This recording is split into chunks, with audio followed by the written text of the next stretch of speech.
नमस्कार मित्रांनो, आज आपण नांदेड जिल्ह्यातील कंधार येथे असलेल्या जगतुंग समुद्र या हजारो वर्षांहून अधिक जुन्या ऐतिहासिक जलाशयाची माहिती जाणून घेणार आहोत। सुमारे 9व्या शतकात राष्ट्रकूट राजवटीत या जलाशयाची निर्मिती करण्यात आली होती।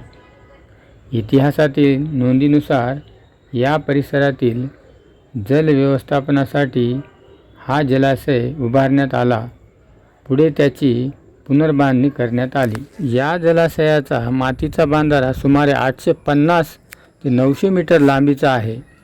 त्या काळी पावसाचे पाणी साठवून शेती, पिण्याचे पाणी आणि परिसरातील विहिरींची पाणी पातळी टिकवण्यासाठी त्याचा उपयोग होत असे। या जगतुंग समुद्राजवळच ऐतिहासिक कंधार किल्ला आहे।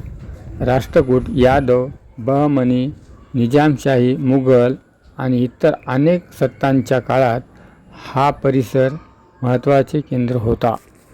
आजही पावसाळ्यात जगतुंग समुद्राचे सौंदर्य मन मोहून टाकते। इतिहासप्रेमी, पर्यटक आणि छायाचित्रकारांसाठी हे एक खास आकर्षण आहे। जलाशयात गाळ न साचू देणे, सांडपाण्याचे पाणी या जलाशयात न जाऊ देणे ही आपली जबाबदारी आहे।